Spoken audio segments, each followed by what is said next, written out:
आप देख रहे हैं श्री हरि कृपा आश्रम चैनल। संस्थापक स्वामी श्री हरि चैतन्य पुरी जी महाराज।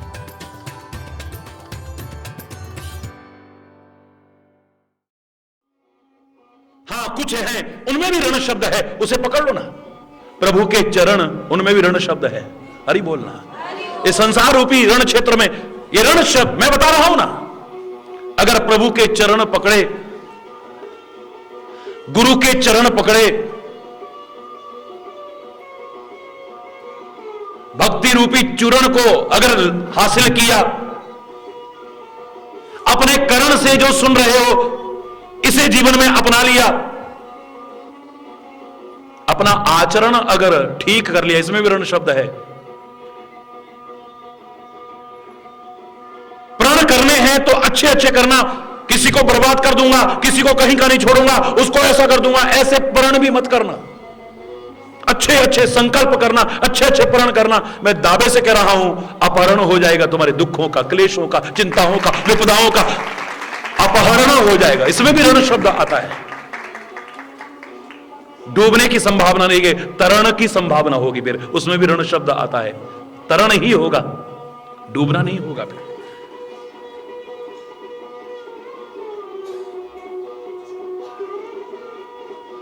हरि बोलना। मरण नहीं होगा, मरण नहीं होगा, मरने के बाद भी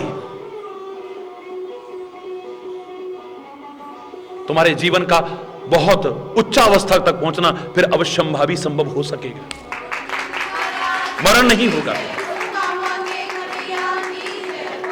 संग्राम है, जीवन संग्राम बन चुका है, लड़ाइयां हो रही हैं।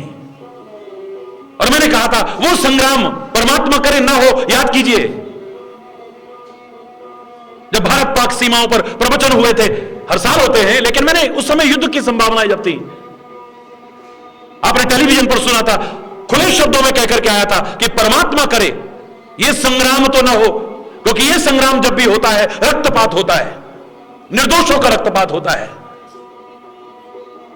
कितने अनाथ हो जाते हैं, कितनी गोदियां उजड़ जाती हैं, कितनी मांगे सूनी हो जाती हैं, कितने लोगों को राखी के दिन अपने भाई की याद में तड़फना पड़ता है, कितने अनाथ हो जाते हैं। कई दशक प्रगति के क्षेत्र में हम पीछे चले जाते हैं। परमात्मा करे वो संग्राम तो ना हो, लेकिन संग्राम मेरे भी रहे, आपके भी रहे, सबके रहे, तो दुनिया की दशा ही कुछ और हो। संग्राम अवश्य रहे, लेकिन संग्राम न रहे। ये जीवन भी तो एक संग्राम है, नहीं है? लड़ रहे हैं, कोई रोग से लड़ रहा है, कोई शोक से लड़ रहा है, कोई भय से लड़ रहा है, कलह कलेश से लड़ रहा है। लड़ते लड़ते लड़ते लड़ते कितने लोग जर्जर हो जाते हैं।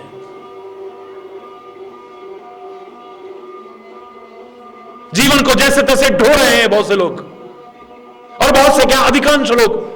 वो खुशी, वो उत्साह, वो उमंग, वो जोश, वो मुस्कुराहट है ही नहीं जीवन में। किसी शायर ने कहा था, जिंदगी जिंदा दिली का नाम है, मुर्दा दिल क्या खाक जिया करते हैं। जीवन में आनंद है ही नहीं। रिश्तों को देखें, संबंधों को देखें तो गले पड़े ढोल की तरह बज रहे हैं। ये सब जानते हो, अधिकांशता। वो प्यार, वो संबंधों की मधुरता है कहीं? वो तड़प एक दूसरे के लिए है कहीं? हरि बोल। कटु तो नहीं बोलता हूं, लेकिन ये असत्य भी नहीं है। हरि बोलना। ये जो दशा हो चुकी है, ये जो दिशा हो चुकी है, बदल सकती है, संवर सकता है तुम्हारा जीवन। पर खोजने पड़ेंगे कारण। फिर देखना, जीवन के परिवर्तन को स्वयं अनुभव करने की कोशिश करना।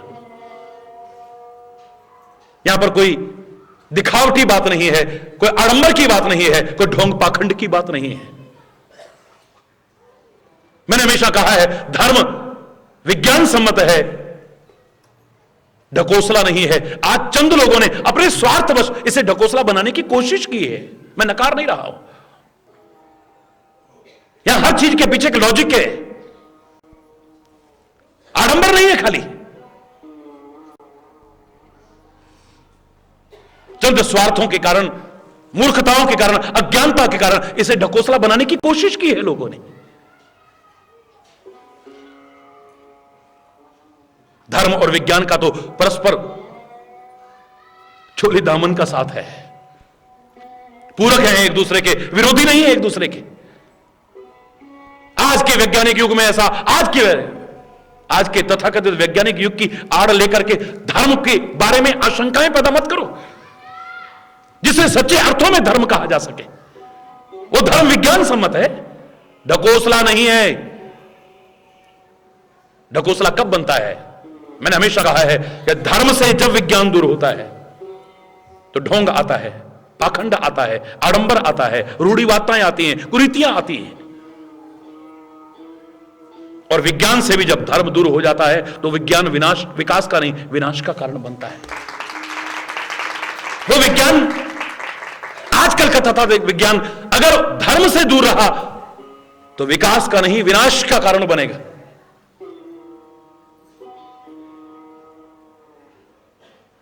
सच्चे अर्थों में जिसे धर्म कहा जा सके वो विज्ञान सम्मत है। फिर कह रहा हूं, ढकोसला नहीं है। जिसके जीवन में प्रवेश किया, सुख समृद्धि जो लाख कोशिश करके हासिल नहीं कर पा रहे थे वो तो सहज में ही हासिल हो जाती है।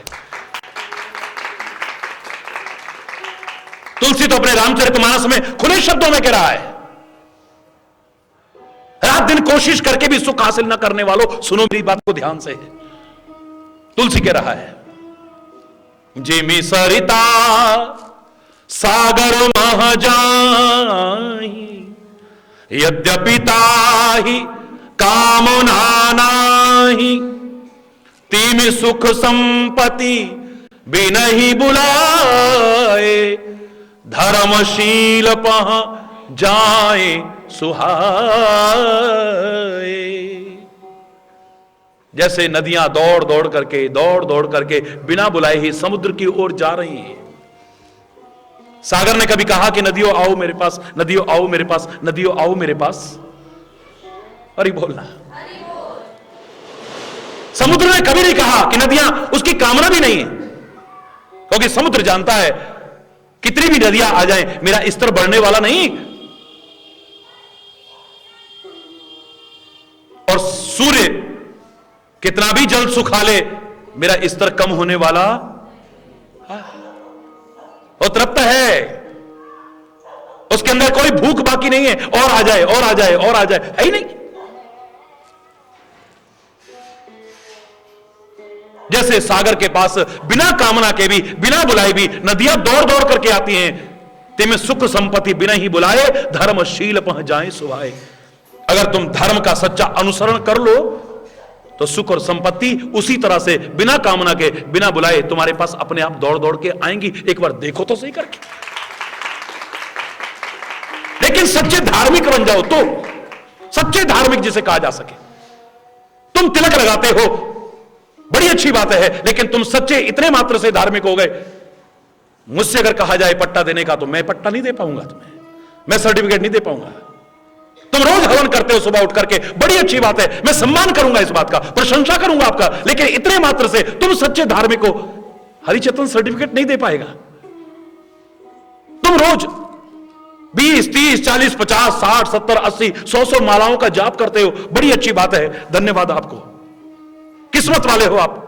लेकिन आप सच्चे धार्मिक हैं, इतने मात्र से अगर पट्टा देने को कहा जाए हरिचेतन नहीं दे पाएगा। आप चारों धाम की यात्रा कराए हैं, सारे विश्व के तीर्थों का भ्रमण कराए हैं, बड़ी अच्छी बात है, किस्मत वाले हो आप। लेकिन इतने मात्र से तुम सच्चे धार्मिक हो, ये सर्टिफिकेट देने को हरिचेतन से कहा जाए मैं नहीं दे पाऊंगा। तुम्हें गीता, रामायण, वेद, पुराण ग्रंथ सारे रटे हुए हैं, अरे कितने किस्मत वाले हो तुम। लेकिन तुम सच्चे धार्मिक हो, इतने मात्र से सर्टिफिकेट नहीं दे पाऊंगा। तुम्हारे अंदर कोई मानवता भी आई है या नहीं? तुम्हारे अंदर परोपकार ने प्रवेश किया है या नहीं? तुम्हारे अंदर क्षमा का समावेश हुआ है या नहीं? तुम्हारे अंदर सरलता, सहजता, सादगी ने प्रवेश किया है या नहीं? निराभिमानता तुम्हारे अंदर आई है या नहीं? कष्ट पाकर के भी दूसरों को सुख पहुंचाने का भाव आया है या नहीं? किसी को दुखी न करने का, किसी का दिल न दुखाने का, किसी का हक न छीनने का भाव तुम्हारे अंदर जागृत हुआ है या नहीं? सहयोग की भावना तुम्हारे अंदर जागृत हुई है या नहीं? अगर ये सारी चीजों को ध्यान में ला दिया जाए, मैं दावे से कह रहा हूं, फिर चाहे तुम जो कुछ बताया था ये कुछ न भी करते होगे तो भी तुम्हें सर्टिफिकेट दे सकता हूं कि तुम सच्चे धार्मिक हो सकते हो। तुम किसी के काम आ सकते हो, किसी के काम आते हो, तुम सच्चे धार्मिक हो सकते हो। इंसानियत है तुम्हारे अंदर, सच्ची मानवता तुम्हारे अंदर है, तुम धार्मिक हो सकते हो। किसी के दुख दर्द को पहचानते हो, तुम धार्मिक हो सकते हो। अरे बोलना, जोर से बोलो ना। कर्म, भक्ति और ज्ञान का सुंदर समन्वय जीवन में स्थापन कर लिया है, तुम सच्चे धार्मिक हो सकते हो। फिर तुम ये कुछ करते हो तो ठीक है, ये न भी कर पाओगे तो भी मैं इस कारण से तुम्हें सर्टिफिकेट देने में संकोच नहीं करूंगा। जिसे सच्चा धार्मिक कहा जाए। हमेशा एक वाक्य में हर प्रवचन में दोहराता हूं, किसी भी विषय पर चल रहा हो, ऐ संसार के लोगों, ईश्वर की कृपा से आप अपना समझ करके धर्म विषयक हर प्रश्न मेरे पास भेजते हो और उसी की कृपा से तुम्हें सही उत्तर भी मिल पाते हैं। लेकिन मैं कह रहा हूं, एक प्रश्न चिन्ह अपने जीवन पर लगाना कि तुम हिंदू बने हो, मुसलमान बने हो, सिख बने हो, ईसाई बने हो, जैन बने हो, बौद्ध बने हो, पारसी बने हो, पता नहीं क्या क्या बने हो, मेरा कोई विरोध नहीं, पर सच्चे इंसान बने हो या नहीं बने हो, यह प्रश्न चिन्ह सब लगा लेना अपने से। तुम्हारे अंदर सच्ची मानवता ने प्रवेश किया है या नहीं? राष्ट्रीयता, नैतिकता, चरित्र का प्रादुर्भाव भी हुआ है या नहीं?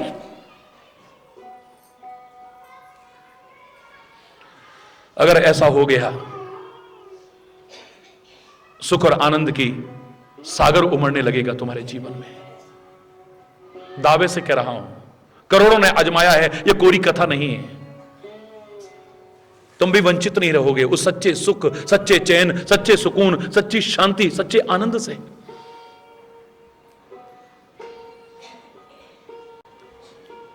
अगर इतना होने पर भी अगर तुम कहीं हो दुखी, अतृप्त, बेचैन, परेशान, चिंतित, रोग, शोक, भय, आतंक से पीड़ित, तो फिर कह रहा हूं, कारण खोजना,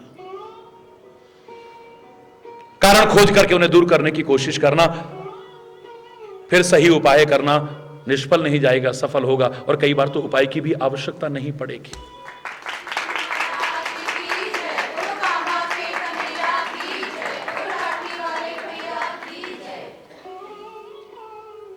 मन तो कर रहा है बहुत कुछ बोलने को, लेकिन आप जानते हैं यहां पर यूं ही मैं प्यार और भावना से वशीभूत आया था। हालांकि प्यार और भावनाओं से ही हर जगह जाता हूं, लेकिन यहां प्रवचन का कोई कार्यक्रम नहीं था।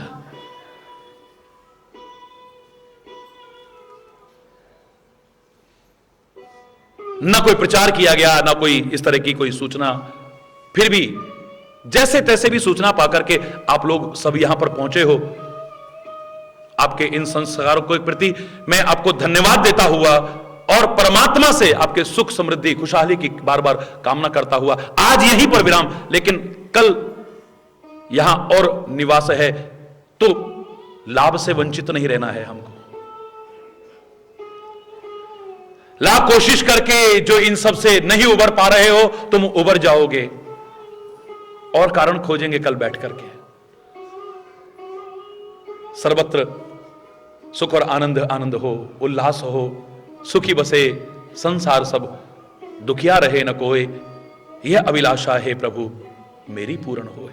विद्या, बुद्धि, धन धान्य से वंचित रहे न कोई, यह अभिलाषा है प्रभु मेरी पूर्ण होए। सर्वे भवन्तु सुखिनः, सर्वे सन्तु निरामया, सर्वे भद्राणि पश्यन्तु, मां कश्चित् दुख भाग भवेत्। नानक नाम चढ़दी कला, तेरे पाणे सर्वत्र दा भला। हर ओर सुख हो, शांति हो, समृद्धि हो, खुशहाली हो, इसी कामना के साथ समय क्योंकि हो रहा है, यहीं पर विराम।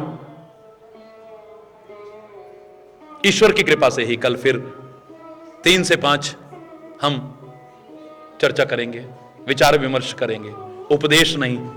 हरि बोल, जोर से बोलो ना।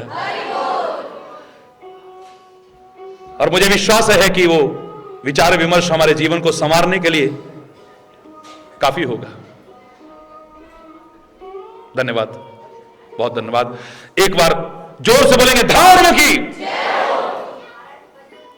अच्छा, नहीं, सबकी इच्छा है, मैं बोलूंगा एक, लेकिन उससे पहले जयघोष करेंगे। धर्म की, अधर्म का प्राणियों में, विश्व का, गौ माता की, भारत माता की, गंगा माता की, संत समाज की, भारत की देवियों की, भक्त समाज की,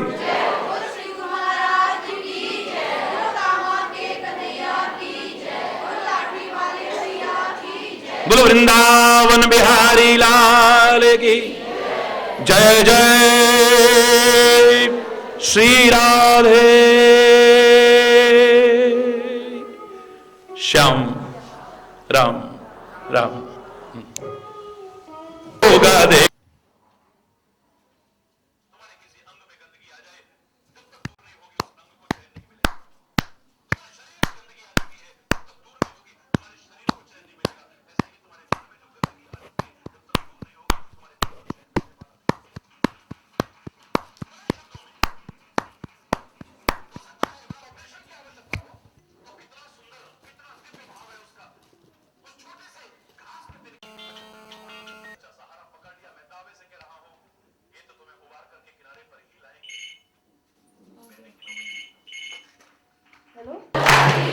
हरि बोल, हरि बोल।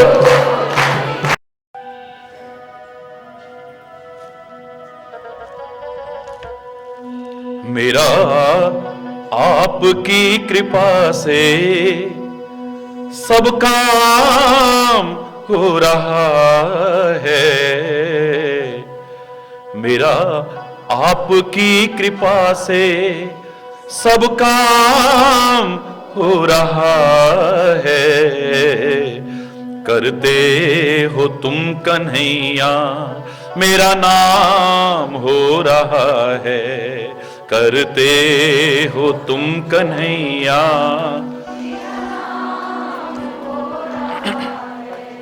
मेरा आपकी कृपा से सब काम हो रहा है। आप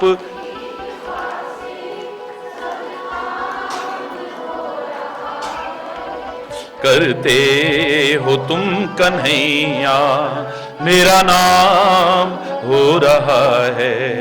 करते हो तुम कन्हैया,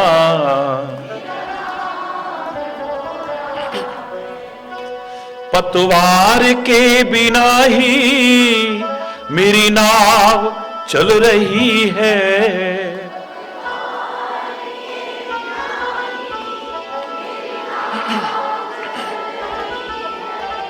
तूफान में भी देखो ये जोत जल रही है।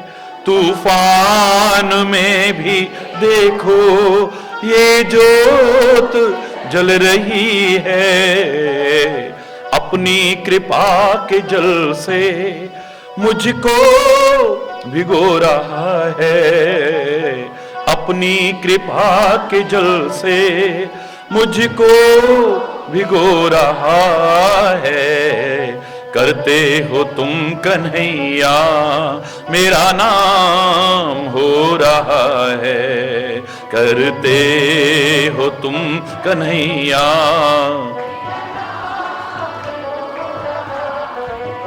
मेरा आपकी कृपा से सब काम हो रहा है।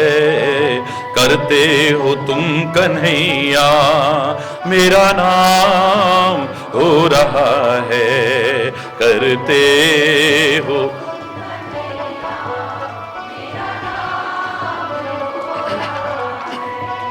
तेरे छत्र के भरोसे संसार चल रहा है।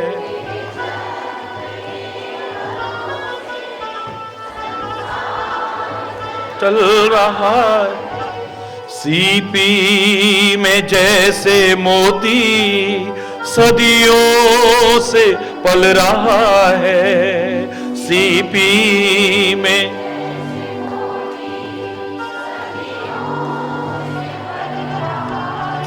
ओ तेरे समान दाता दुनिया में और कहां है, तेरे समान दाता दुनिया में और कहां है।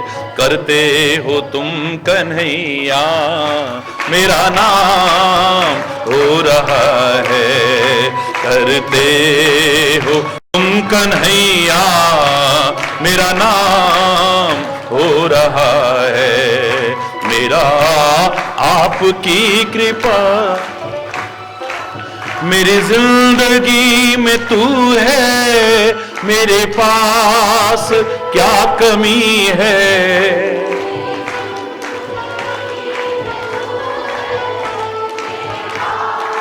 हरि बोल। मेरी जिंदगी में तू है, मेरे पास क्या कमी है।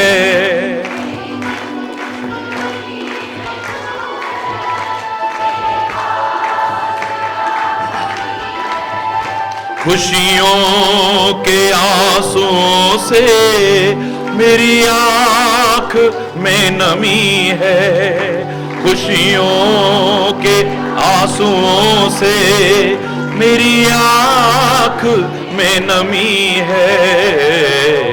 ऐ भक्त हरि के होते बेकार रो रहा है, ऐ भक्त हरि के होते बेकार रो रहा है।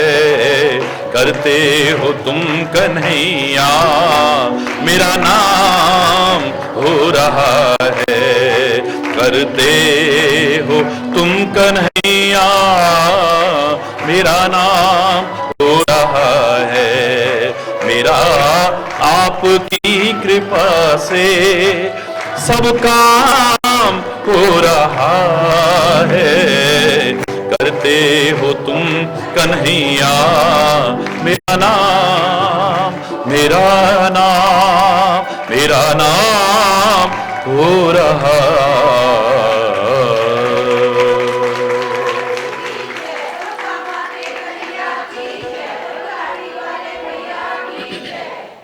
हरि बोल, हरि बोल।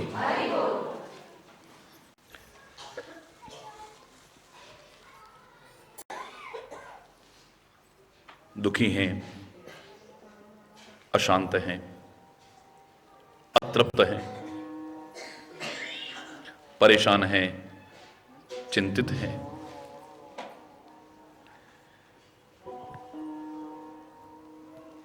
इन सब से बचने के उपाय भी करते हैं। अधिकांशतः लाख प्रयास करके भी उबर नहीं पा रहे इन सब से हम। ईश्वर की कृपा से कल आपके सामने जो चिंतन उभर करके आया कि काश इन सब के कारण खोजने की कोशिश करते हैं हम, कारण खोजने की कोशिश करते, जानते कारण और उस कारण को दूर करने की कोशिश करते हैं। कई बार तो उपाय की भी आवश्यकता न पड़ती, और यदि उपाय करना भी पड़ता तो जो हम करते वो उपाय निष्फल न जाता, सफलता हमें अवश्य ही प्राप्त होती।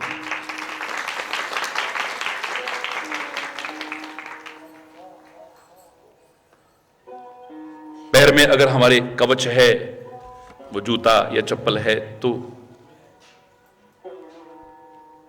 कांटों से बच जाएंगे हम, नहीं चुभेगा।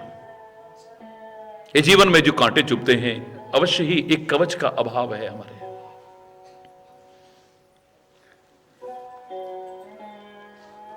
वो जूता और चप्पल हमें बचा सकता है उन कांटों के चुभने से।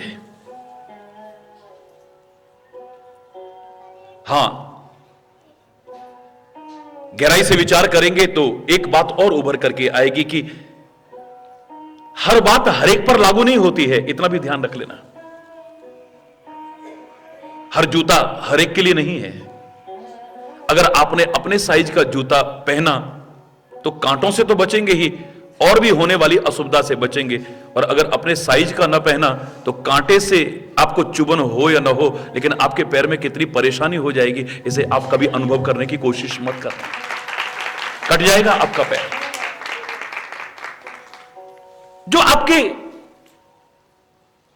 जीवन के लिए उपयोगी बातें हैं उनको यहां से चुन चुन करके ले जाना, और यहीं से नहीं, जहां से भी तुम्हें मिले।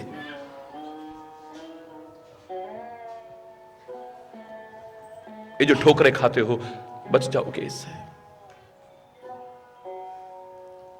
रहा तो हमारे सामने ईश्वर की कृपा से आ रहा है उभर करके, लेकिन अब कुछ जिम्मेदारी हमारी भी तो बनती है। सूर्य उदय हो चुका है,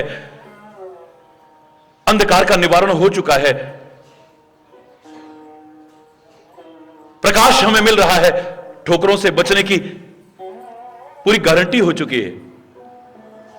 लेकिन खिड़कियां और दरवाजे बंद करके, रोशनदान बंद करके, आलसी बन करके अगर हम अंदर ही घुसे रहे तो क्या सूर्य के प्रकाश का लाभ उठा पाएंगे हम?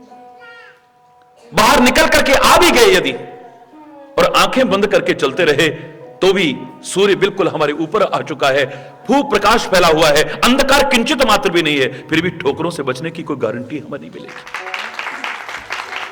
हमें खिड़कियां दरवाजे खोल करके बाहर निकलना है, आलस्य और प्रमाद को छोड़ करके बाहर निकलना है।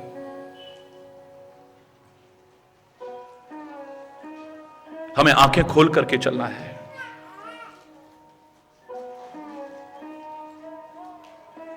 बच जाएंगे उन ठोकरों से जो रात दिन हम खाते जा रहे हैं और दुखी व्यथित हो रहे हैं। कल उस उदाहरण को सुनकर के आप सबने कहा था, और मैं आप देखते हैं लाखों लोगों की भीड़ भी होती है। अगर मैं उन लाखों लोगों से भी पूछूं, करोड़ों लोग भी बैठ जाएं, उन सब से भी पूछूं तो 99.99% वही उत्तर आता जो आपने दिया था, जो बिल्कुल गलत था। बुरा ना लगे आपको अवश्य कहूंगा। 30 लाख रुपए कीमत की ड्राइंग रूम में वो मेज, घर में घुसते ही ठोकर लगी है और गिर पड़ा है वो व्यक्ति। चीख सुनकर के पत्नी भी गाड़ी से निकली, वो भी अंदर घुसने लगी तो उसे भी ठोकर लगी, वो भी गिर पड़ी और चीखने लगी, चिल्लाने लगी। हरि बोल। वो कहती है अब इस घर में हमें नहीं रहना है। अभी तो हम घर में आए हैं, आते ही हमें ठोकने लगने लगी। बाद में पता नहीं क्या क्या होने वाला है। जी मैं तो कहती हूं इसको छोड़ दो, नहीं रहना हमें।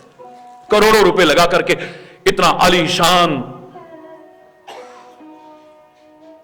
सब सुविधाओं से संपन्न वो महलनुमा मकान बनाया था, लेकिन छोड़ दो इसे। पति कहता है देवी इतने शौक से मकान बनाया है, मकान ठोकरे नहीं दे रहा है, जिस चीज से ठोकर लगी है उसे निकाल के फेंक देंगे ना। मैंने पूछा था मकान छोड़ें या जिस चीज से ठोकर लगी है उसे छोड़ें, आपने कहा था जिससे ठोकर लगी। 30 लाख रुपए की कीमती मेज बाहर फेंकने के लिए नहीं बनाई है। फिर आपने उसे सुधारा था कि मेज को यथास्थान रख देंगे। मेरे प्यारे बच्चों, ठोकर तो फिर भी लगेगी, कारण खोजो। ठोकर क्यों लगी है? क्योंकि वहां पर अंधेरा है। पहली बार उस घर में आए हैं, उन्हें मालूम नहीं कि प्रकाश व्यवस्था कहां से करनी है, स्विच ऑन कहां से करना है। अंधेरे में ही अंदर घुस गए हैं। ऐसे ही अज्ञान रूपी अंधकार में जीने की कोशिश करोगे तो ठोकरों के अलावा हमारे हाथ में और कुछ नहीं आने वाला है। उस अंधकार का निवारण करो ना, पहले अंधकार का निवारण करो, आंखें खोल करके चलो, प्रकाश का लाभ उठाओ। ये मोहल्ला तो बहुत गंदा है, अब इसे हम छोड़ जाएंगे, कहीं और चले जाएंगे। नहीं कहते? बोलो बोलो ना। हमारा तो अब इस घर में मन नहीं लगता है, हम तो इस घर को छोड़ करके चले जाएंगे। इस पति ने हमें इतना दुखी कर दिया है ना, मैं तो इससे तलाक ले लूंगी। इस पत्नी ने इसे दुखी कर दिया है, इससे तलाक लेकर अब कहीं और शादी करेंगे। ये मोहल्ला छोड़ करके जाओगे, कहीं ना कहीं तो जाओगे, वहां तुम्हें यहां से अच्छा मिलेगा, गारंटी है कोई? बोलो ना। ये घर बेकार है, कहीं और जाकर वहां जाकर के गारंटी है कोई? इस पति को छोड़ करके आगे जो तुम उम्मीद कर रहे हो अच्छा ही मिलेगा, गारंटी है कोई? इस पत्नी को छोड़ करके किसी और पत्नी को चाहते हो, वो आपको सुखी कर पाएगी, गारंटी है कोई? इन लोगों को छोड़ करके इनके बीच में से हम कहीं और चले जाएंगे, किन्हीं और लोगों से दोस्ती करेंगे, वो आपके हृदय को व्यथित नहीं करेंगे, गारंटी है कोई? हरि चैतन्य तो खुले शब्दों में कह रहा है, तुम जहां रहते हो वहां रहो, आगे बढ़ने की कोशिश करते रहना, लेकिन किसी वजह से अगर उन सबको छोड़ना चाहते हो तो आगे जो परिस्थितियां मिलेंगी, आगे जो व्यक्ति मिलेंगे, आगे जो स्थान मिलेंगे, वो तुम्हें सुखी कर पाएंगे, कोई गारंटी नहीं।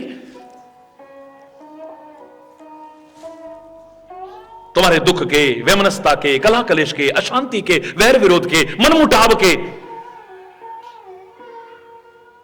कारण अगर तुमने खोज लिए, वो दूर कर लिए, तुम जहां रहोगे वहां सुखी रहोगे, वरना कहीं भटकते रहना, सुखी नहीं रह पाओगे।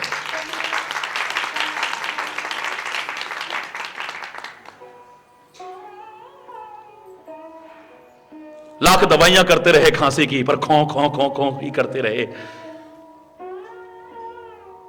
किसी को सर्दी की वजह से होती है तो सर्दी का बचाव करो, किसी को किसी चीज से एलर्जी है तो जानो उसे, कारण को जानो, उस चीज से उसको थोड़ा अवॉइड करने की कोशिश करो ना। खटाई अगर तुम्हें नुकसान दे रही है, तला हुआ नुकसान दे रहा है, किसी प्रकार की कोई चीजें, उनसे बचने की कोशिश करो ना।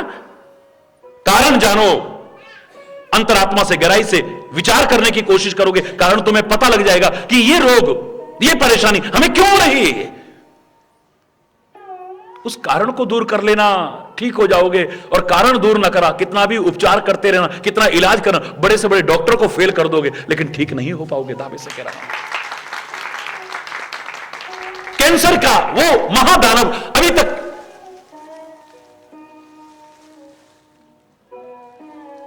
समाज में क्यों व्याप्त है? कोशिश करते हैं ठीक करने की, लेकिन हमें कारण मालूम नहीं है। कैंसर क्यों होता है? डॉक्टरों के सामने एक चैलेंज है उसका कारण ढूंढने का, दवाई ढूंढने का नहीं।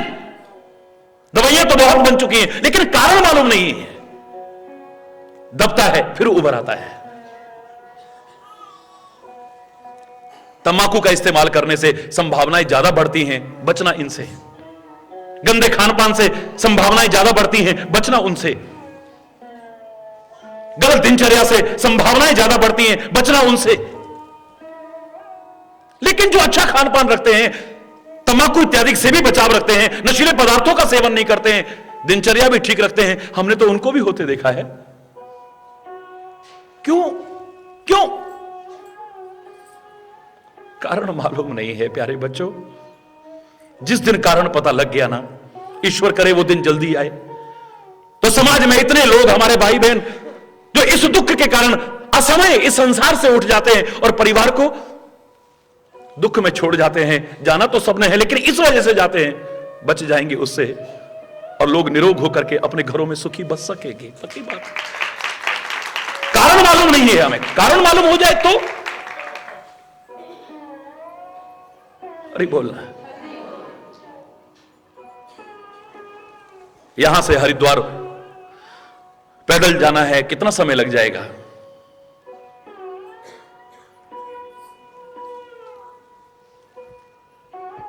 इतने घंटे लगेंगे, दिन नहीं? अरे बोलना। कई दिन नहीं लगेंगे यहां से हरिद्वार पहुंचने में? कितने किलोमीटर यहां से? बोलो ना। है 75।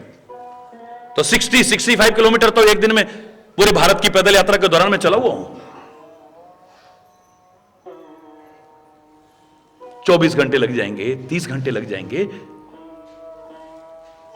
एक व्यक्ति चलने लगा, उसे 30 दिन हो गए हैं, अभी तक हरिद्वार नहीं आ रहा है। हरि बोलना।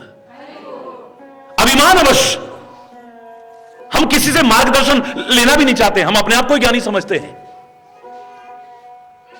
मनमाना जीवन जीना चाहते हैं, मनमाने ढंग से चलना चाहते हैं, जो मन को अच्छा लगे वो खाना चाहते हैं, वो सोचना चाहते हैं, वो कर्म करना चाहते हैं। अभिमानवश किसी से पूछ भी नहीं रहा है, बस चले जा रहा है, चले जा रहा है। लोग तो कह रहे थे 30 घंटे लगेंगे, 35 घंटे लगेंगे, यहां तो 30 दिन हो गए, 35 दिन हो गए, अभी तक हरिद्वार ही नहीं आया है। आप कहोगे ऐसा कैसे हो सकता है?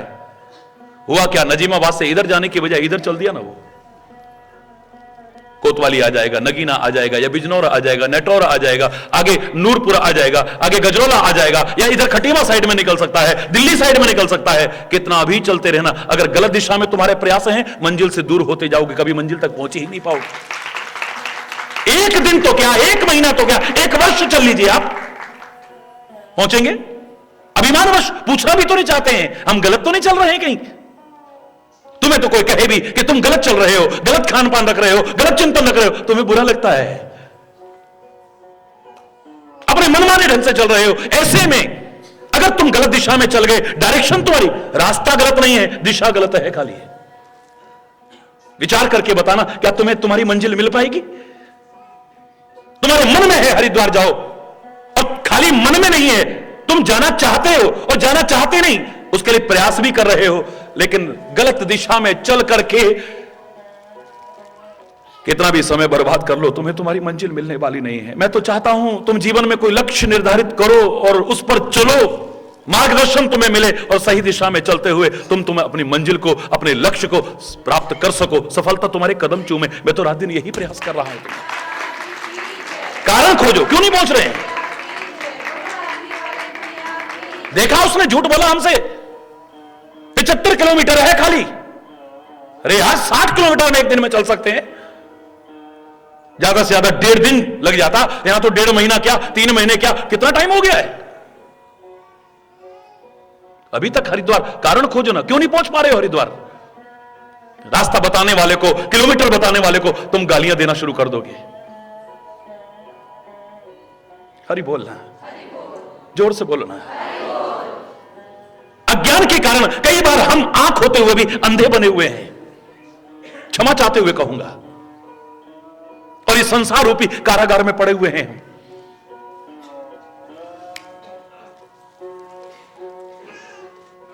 पुराने जमाने में कहा करते हैं, किसी जमाने में नेत्रहीन व्यक्तियों के लिए मालूम है कारागार कैसे हुआ करते थे? जो अपराध करते थे, कई किलोमीटर लंबा एक परकोटा होता था और उसमें एक ही दरवाजा होता था, कोई चौकीदार नहीं होता था, कोई सिपाही तैनात नहीं होते थे, बस उस जंगल में उसे छोड़ दिया जाता था। भटकते भटकते भटकते भटकते अपनी किस्मत से कोई जल्दी कोई देर में जब गेट पर पहुंच जाए और गेट से बाहर निकल जाए, उसकी सजा खत्म। एक व्यक्ति भटक रहा था, अपराध किया था, इसके कारण उसे कारागार हुआ, और उस जंगल में जो परकोटे के अंदर था, झाड़ झंकार भी हुए पड़े थे, उबड़ खाबड़ रास्ता भी था, कई किलोमीटर लंबे उस परकोटे में भटक रहा था। संयोग से संत उसमें प्रवेश कर गए। हरि बोल। कोई कहे कि इस संसार को आप कारागार कह रहे हैं, तो संत भी यहां आते हैं, महापुरुष भी आते हैं, और कई बार तो परमात्मा भी अवतार लेकर के आते हैं। उन्होंने कौन से अपराध किए होंगे जो आते हैं? हरि बोल। आपके मन में प्रश्न आए, मैं उससे पहले ही कह देता हूं, कारागार में जरूरी नहीं कि कोई अपराध के कारण ही आता हो, वहां जेलर भी रहता है, आना तो दूर, पुलिस वाले भी रहते हैं, आना तो दूर, जो अपराधी रहते होंगे उनके वकील भी जाते होंगे उनसे मिलने।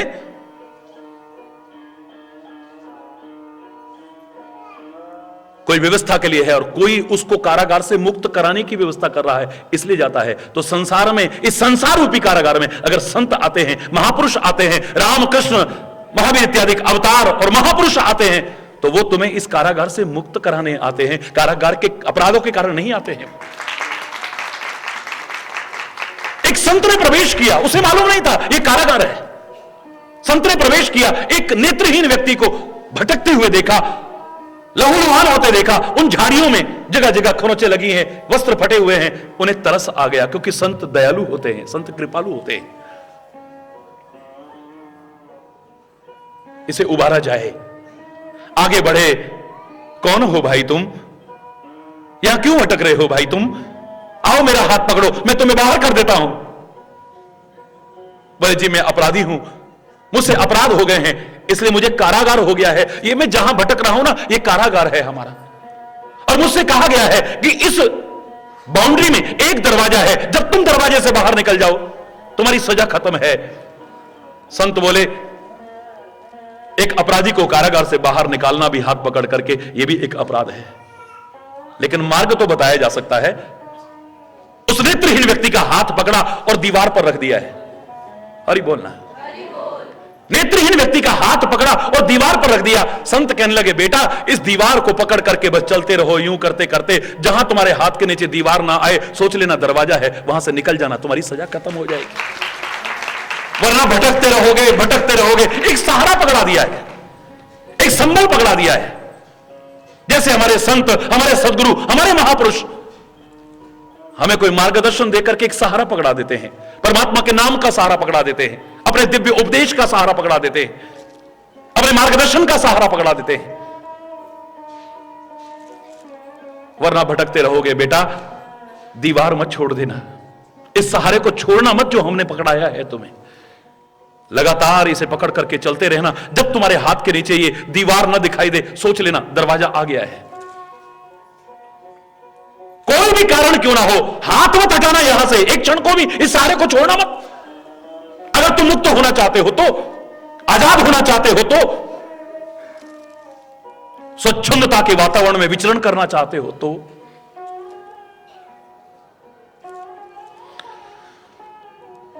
कितना समय लग जाएगा गुरुजी, तुम तो भगवान बन के आ गए हो।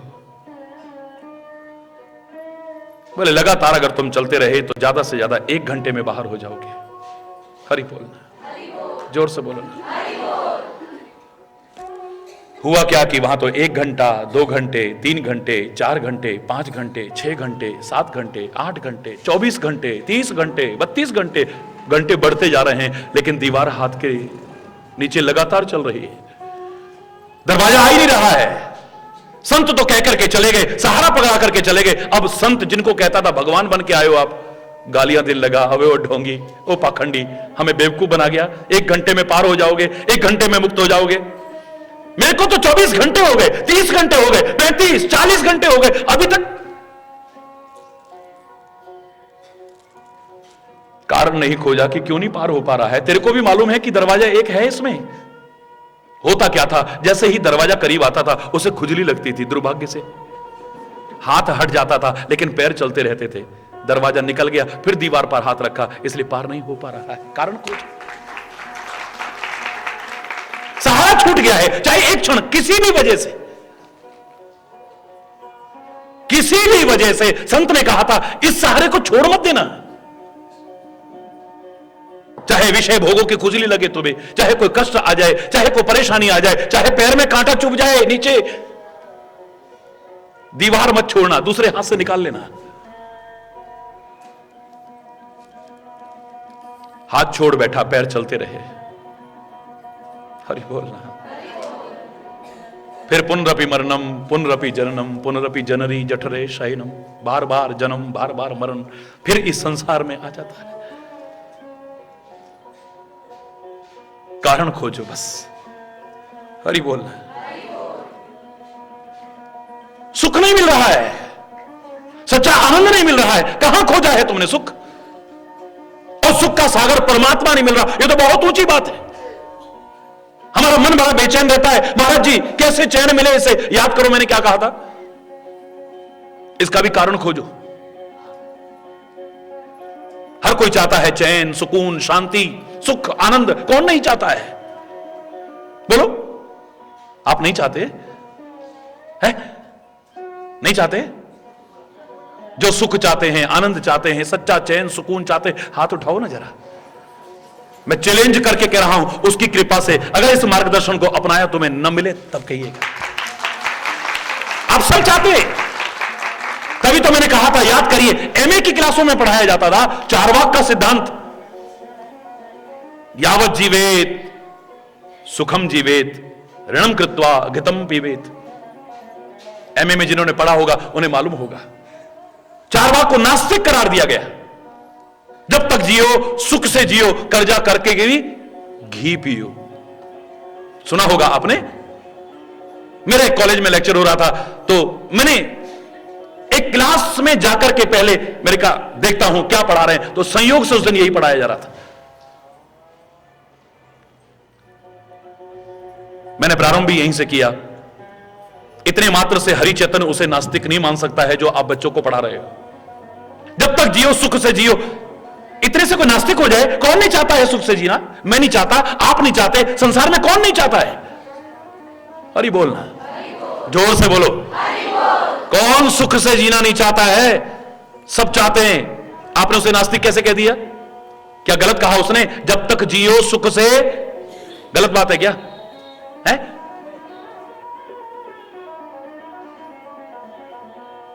मैं अगर 2 साल भी ईश्वर की कृपा से बोलूं तो इतने पर ही बोल लूंगा, काफी। फिर भी शायद लगेगा अभी अधूरा बोला है, क्योंकि सुख का आधार अगर ना अपनाया सुख मिलेगा ही नहीं। दुख के मार्ग पर चलते रहे सुख मिलेगा ही नहीं। हमेशा के लिए सुखी रहना, जब तक जियो सुख से जियो। ये नास्तिक के शब्द हैं। ये मूर्ख है व्यक्ति जो नास्तिक कह रहा है। मैंने कहा यहां के चाहे लेक्चरर्स को और प्रोफेसर्स को बुरा लगे, हेड ऑफ डिपार्टमेंट को भी बुरा लगे, लेकिन मैं कह रहा हूं खुले शब्दों में, चैलेंज करके कह रहा हूं, इस बात को काट के दिखाए ना कोई। बच्चों को खाली इतने से आप नास्तिक पढ़ा रहे हो कि चारवाक इसलिए नास्तिक है क्योंकि वो कहता है जब तक सुख जियो सुख से जियो। आप में से कोई है जो कह दे इतने मात्र से वो नास्तिक हो गया? बोलो नहीं ना। जब तक जियो सुख से जियो, कर्जा कर करके भी, ये भी नास्तिक के शब्द नहीं हो सकते हैं। कर्जा करके नहीं, कर करके भी। एक बार कर्जा किसी को भी मिल सकता है। काठ की हांडी एक बार चढ़ेगी, बार बार नहीं चढ़ेगी। अगर तुम्हारा लेन देन ठीक ना हुआ, तुम्हारा व्यवहार ठीक ना हुआ और तुमसे वापस मिलने की उम्मीद ना हुई, दोबारा कोई कर्जा देगा तुमको? यह अंडरस्टूड है कि आपका लेन देन भी ठीक हो, आपका व्यवहार भी ठीक हो और वापस मिलने की उम्मीद भी हो आपसे, क्योंकि कर्जा कर करके कहा है। फिर चोरी करके तो नहीं कहा, रिश्वत खा के तो नहीं कहा, डकैती डाल के तो नहीं कहा, नशीले पदार्थों का सेवन करा के लोगों के घरों के चिराग बुझाने को तो नहीं कहा, खान पान की चीजों में मिलावट करके या नकली दवाइयां बेच करके पैसा कमा करके तो नहीं कहा, किसी का हक छीन करके तो नहीं कहा, किसी को लूटपाट करके तो नहीं कहा, कर्जा कर करके कहा है ना। मैं शायद इतने जो मैंने कहा है इनसे तो फिर भी अच्छा है। हरि बोलना। जिनको तुम आस्तिक मानते हो वो तो इससे भी निकृष्ट श्रेणी में आते हैं अधिकांशतः। आज मैं कैसे नास्तिक मान लूं इतने मात्र से कि कर्जा कर करके भी। फिर आगे उसने कहा है घी पियो। शराब पीने को तो नहीं कहा, बीड़ी सिगरेट पीने को तो नहीं कहा, चाय इत्यादि पीने को तो नहीं कहा, भांग इत्यादि पीने को तो नहीं कहा, नशीले पदार्थों का सेवन करने को तो नहीं कहा, गंदे खानपान के लिए तो नहीं कहा। घी पी है। घी कौन पिएगा? जिसका शरीर भी स्वस्थ होगा। इसका मतलब शरीर को भी स्वस्थ रखो। यह भी अनमोल नियामत है परमात्मा की, इसे यूं ही बर्बाद मत करो। गंदे खानपान से बर्बाद कर रहे हो, गलत दिनचर्या से बर्बाद कर रहे हो, गंदे खानपान से बर्बाद कर रहे हो, गलत दिनचर्या से बर्बाद कर रहे हो। बार बार कह रहा हूं, कुपंथ पर चल करके बर्बाद कर रहे हो। नैतिकता और चरित्र के अभाव में इसे खत्म करते चले जा रहे हो। लड़ाई झगड़े करके इसे खत्म कर रहे हो। आप कहते हो कि पैसा होना चाहिए, यही सबसे बड़ा सुख है, लेकिन हमारे बुजुर्गों तक ने शास्त्र की बात को सरल शब्दों में कहा था, पहला सुख निरोगी काया। सबसे पहला सुख, ये शरीर स्वस्थ हो तो सब कुछ है। माया तो मिल भी जाएगी, हट्टे कट्टे हो गए, कमा खा सकते हो तुम, और अगर तुम रात दिन अस्वस्थ पड़े रहे तो ना कमा सकोगे, और जो कमाया है उसे भी डॉक्टरों के पास जाकर के बर्बादी ही करते रहोगे। कुछ बचने वाला नहीं है तुम्हारे पास। हरि बोलना है। ये मस्तिष्क भी आपका स्वस्थ कब होगा? जब आपका शरीर स्वस्थ होगा। Sound mind in A sound body. स्वस्थ शरीर में ही स्वस्थ मस्तिष्क होता है।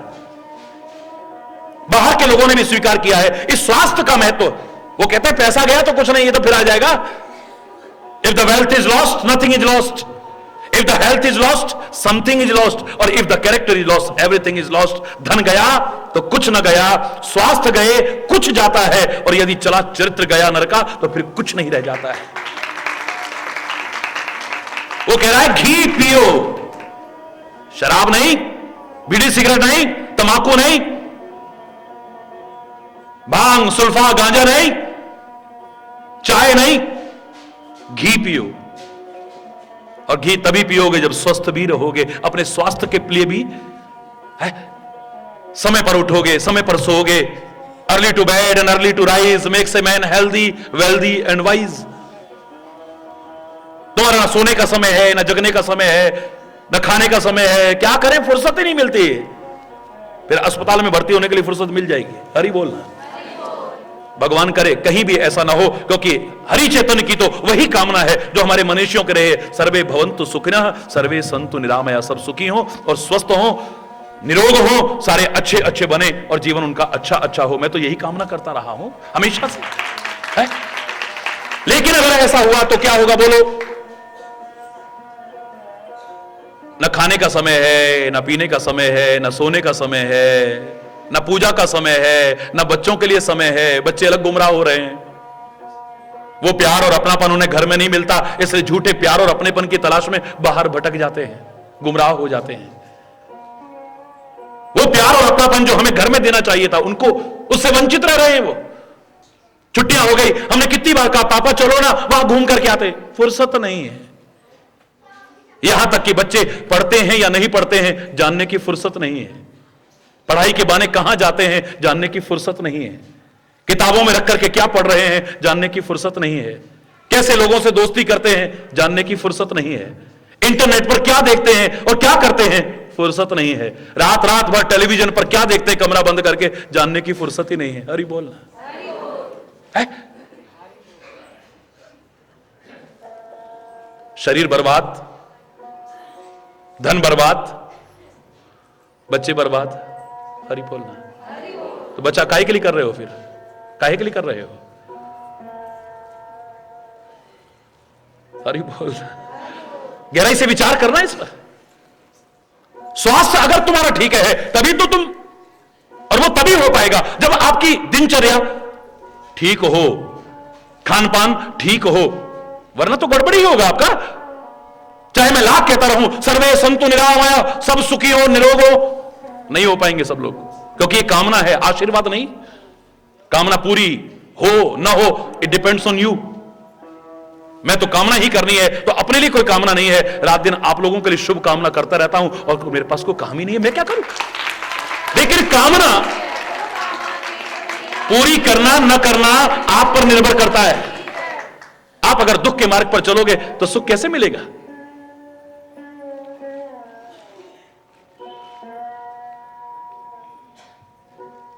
हरि बोलना। सफल तभी हो पाएगी जो मार्गदर्शन साथ में देते हैं संत, सदगुरु, महापुरुष, वेद, पुराण, ग्रंथ, उसको भी तो अपनाया जाए साथ में। मैं कहता रहूं कि आप सुखी रहो, अब आप दुनिया को दुखी करो, तो तुम सुखी कैसे रहोगे? हरि चैतन्य कितना भी कहता रहे, खुले शब्दों में कह रहा हूं, क्योंकि मैं ढोंग पाखंड को बढ़ावा नहीं दे सकता हूं, तुम्हें भ्रम में नहीं दे सकता हूं, तुम्हारे भ्रम दूर करने की कोशिश करता हूं। भ्रमात्मक स्थिति में जबरदस्ती नहीं।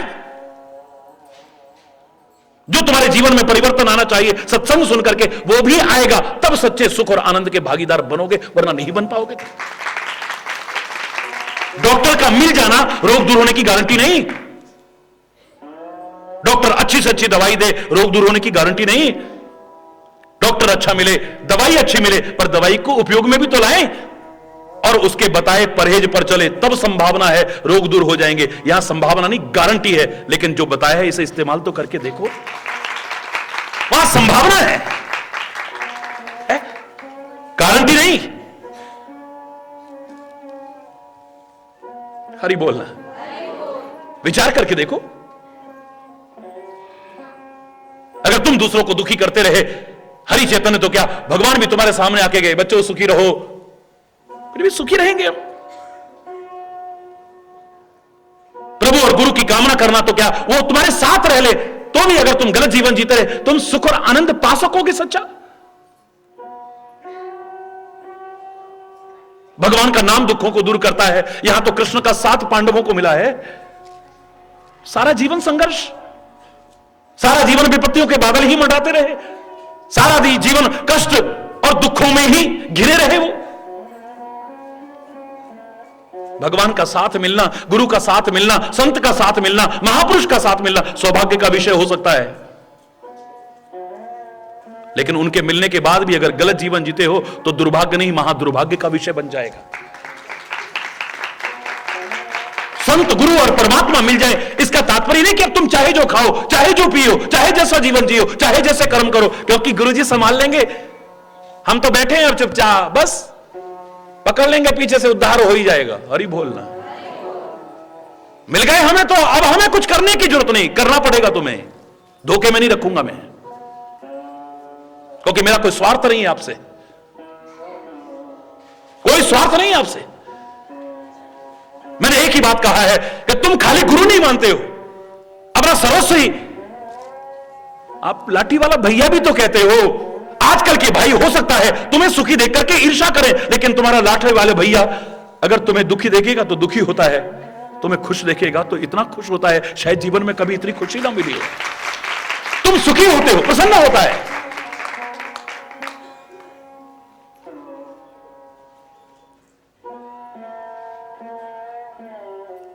गलत मार्ग पर चल करके भगवान मिल गए हैं साथ में, इसका तात्पर्य नहीं कि तुम अभी भी जुआ खेलो। पांडवों ने जुआ खेला है, परमात्मा का साथ मिल गया है, इसका तात्पर्य यह नहीं है कि आप अब औरत को भी दांव पर लगा दो, इतना निकृष्ट कर्म भी कर दो। अपनी औरत तक को दांव पर लगाया है उन्होंने। परमात्मा के मिल जाने का भाव यह नहीं हो सकता है कदाचित कि आप किसी का मजाक उड़ाओ। धोखा खाकर के दुर्योधन को गिरते देखा है,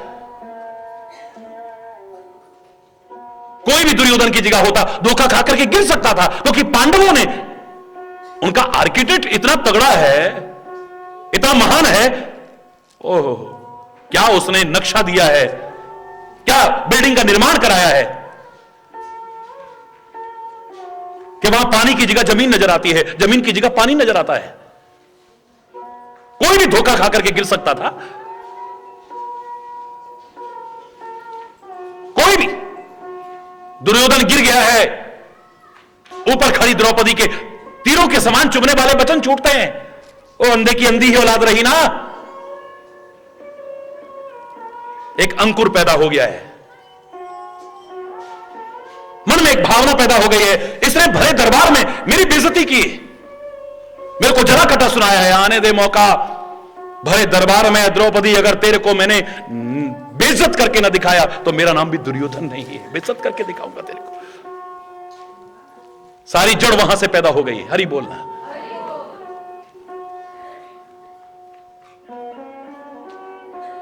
संत, गुरु और परमात्मा मिल जाएं, अब तो आपका और भी एक बहुत महत्वपूर्ण जिम्मेदारी बन जाती है कि आप पर कोई उंगली ना उठाए, आपके कर्मों पर कोई उंगली ना उठाए, आपके चिंतन पर कोई उंगली ना उठाए, आपके स्वभाव पर कोई उंगली ना उठाए, आपकी बोली पर कोई उंगली ना उठाए। किसी एक ने भी अगर कह दिया वैसे तो तुम महाराज जी के पास जाते हो और कर्म ऐसे करते हो, वैसे तो तुम सत्संगी बनते हो और ऐसे बोलते हो, अभी तक तुम्हारी बोली में परिवर्तन नहीं आया, अभी तक तुम्हारे खान पान में परिवर्तन नहीं आया, शराबें पीते हो, नशीले पदार्थों का सेवन करते हो, मांसाहारी बने हुए सत्संगी हो तुम। क्या तुम्हारे गुरु महाराज यही सिखाते हैं? क्या तुम्हारे संत यही सिखाते हैं? क्या तुम्हारे महापुरुष और ग्रंथ यही सिखाते हैं? क्या तुम्हारा धर्म यही सिखाता है?